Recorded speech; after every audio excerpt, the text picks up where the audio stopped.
చిత్తూరు జిల్లా AP CM సొంత ఇలాకా. అలాంటి చోట తెలుగు తమ్ముళ్ళు డి అంటే ఢీ అంటున్నారు. ఏకంగా అధినేతకే తలనొప్పులు తెచ్చేలా ప్రవర్తిస్తున్నారు. గంగాధర నెల్లూరు నియోజకవర్గంలో వర్గపోరు తారాస్థాయికి చేరుకుంది.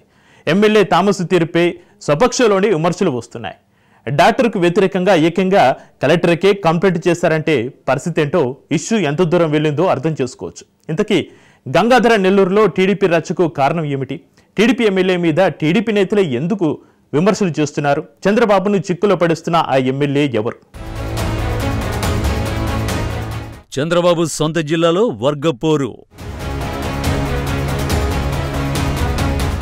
ఎమ్మెల్యే థామస్ పై తమ్ముళ్ల ఫిర్యాదు.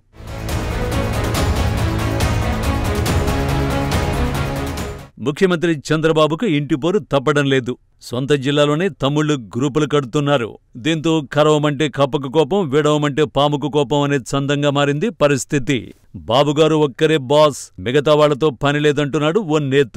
డాక్టర్ థామస్ తొలిసారి మాజీ డిప్యూటీ సీఎం నారాయణస్వామి కుమార్తెపై ఘన విజయం సాధించారు. ఎస్సీ నియోజకవర్గమైన గంగాధర నెల్లూరులో ఆర్థికంగా బలమైన నేత కోసం చూస్తున్న టీడీపీ అధినేత చంద్రబాబు దృష్టిలో థామస్ పడ్డారు. దీంతో ఆయన అదృష్టం వరించి అధినేత ఆశీస్సులు పొంది పోటీ చేసిన తొలిసారే ఎమ్మెల్యేగా గెలిచారు. అంతేకాదు ప్రభుత్వ విప్ పదవి ఆయన్ను వరించింది. ఇన్ని పదవులొచ్చిన ప్రజల్లో మాత్రం ఆయన పెద్దగా కనిపించడం లేదట. ఎక్కువ చెన్నై ఆసుపత్రిలోనే ఉంటారని, ఏదైనా ప్రకటనలు చేయాలన్నా అక్కడి నుంచే సెల్ఫీ వీడియోలు పంపుతారట. సమస్యలు పట్టించుకోవడం లేదని స్థానికులు వాపోతున్నారు.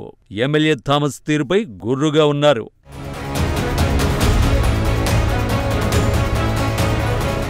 గంగాధర నెల్లూరు ఎమ్మెల్యే థామస్ తీరుపై టీడీపీ లీడర్లు మండిపడుతున్నారు. స్వతహాగా వైద్యుడిగా ఉన్న థామస్ తొలిసారి ఎమ్మెల్యేగా గెలిచి అసెంబ్లీలో అడుగుపెట్టారు. ఎన్నికలకు ఏడాది ముందు సైకిల్ ఎక్కి వైసీపీ పాలనపై పోరు చేశారు. దీంతో ఆయనకు వెంటనే ఎమ్మెల్యే టికెట్ ఇచ్చారు చంద్రబాబు. అలా టికెట్ రాగానే ఇలా గెలిచిపోయారు. రాజకీయాల్లోకి రావడం, నిలబడటం, విజయం సాధించడం, ఇలా అన్ని పనులు చకచక జరిగిపోయాయి. ఇంతవరకు బాగానే ఉన్న ఎమ్మెల్యేగా గెలిచాక మాత్రం ఆయనకు ఇంటిపోరు తప్పడం లేదు. నియోజకవర్గంలో ఉన్న టీడీపీ నేతల్ని పట్టించుకోవడం లేదనే విమర్శలు వచ్చాయి.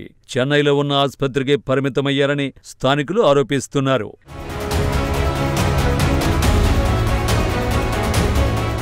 ఎమ్మెల్యే వ్యవహార శైలి భిన్నంగా ఉందట. తనపై విమర్శలు చేస్తున్న నేతలను థామస్ పట్టించుకోవడం లేదు. తన సమర్థత చూసి చంద్రబాబు తనకు టికెట్ ఇచ్చారు తప్ప తన విజయంలో స్థానికులు చేసిందేమీ లేదని ఆయన తెగ ఫీల్ అవుతున్నారట. గతంలో ఎన్నడూ లేనంతగా నియోజకవర్గంలో అభివృద్ధి కార్యక్రమాలు చేపడుతున్నారని చెప్పుకొచ్చారు డాక్టర్ థామస్. లోకల్ లీడర్లతో పని లేదని, తనదంతా హైకమాండ్ ప్రొఫైల్ అంటూ సన్నిహితులతో చెబుతున్నారట. అధిష్టానం దగ్గర తనకు కావలసినంత పలుకుబడి ఉందని ఆయన భావిస్తున్నారట. ఎమ్మెల్యే థామస్ పై ఇప్పటికే పలుసార్లు అధిష్టానం పెద్దలకు మొరపెట్టుకున్న స్థానిక నాయకులు విసిగిపోయారు. దీంతో రాష్ట్రంలో ఏ నియోజకవర్గంలో లేని విధంగా ఏకంగా కలెక్టర్ ఆఫీసుకు వెళ్లి ఆయనపై ఫిర్యాదు చేశారు. ఎమ్మెల్యే గారు నియోజకవర్గాన్ని పట్టించుకోవడం లేదని, ముఖ్యంగా పార్టీని గాలికొదిలేశారని ఆరోపిస్తున్నారు. పైగా గతంలో వైసీపీ నాయకుల దగ్గర పిఏగా పనిచేసిన వ్యక్తిని తీసుకొచ్చి వ్యవహారాలు కట్టబెట్టారని ఆరోపిస్తున్నారు. థామస్ పిఏ కూడా టీడీపీ నేతల పని చేయకుండా లోపాయికారిగా వైసీపీ నేతల పనులు చక్కబెడుతున్నారని ఆవేదన వ్యక్తం చేస్తున్నారు.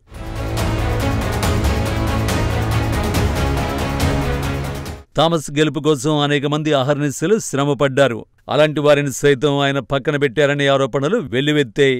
అంతేకాకుండా ఎమ్మెల్యే గారి పిఏ అవినీతి వ్యవహారం రచ్చకెక్కింది. ఆడియో రికార్డులు బయటకు రావడంతో నియోజకవర్గంలో పెను దుమారం రేపింది. కింది స్థాయి నేతలు కలెక్టర్కు ఫిర్యాదు చేసే వరకు వెళ్లింది. ఇంత జరుగుతున్న అధిష్టానం మాత్రం యాక్షన్ తీసుకోవడం లేదు. దీంతో గంగాధర నెల్లూరులో ఎమ్మెల్యే వ్యవహార తీరుతో కింది స్థాయి నేతల్లో అసంతృప్తి చాపకింద నీరులో విస్తరిస్తోంది. హైకమాండ్ గుర్తించకపోతే రాబోయే స్థానిక ఎన్నికల్లో సైకిల్కు ఎదురుదెబ్బ తగలడం ఖాయమంటున్నారు విశ్లేషకులు. మరి అధిష్టానం గంగాధర నెల్లూరు అంతర్గత పోరును ఏ విధంగా చక్కబెడుతుందో చూడాలి.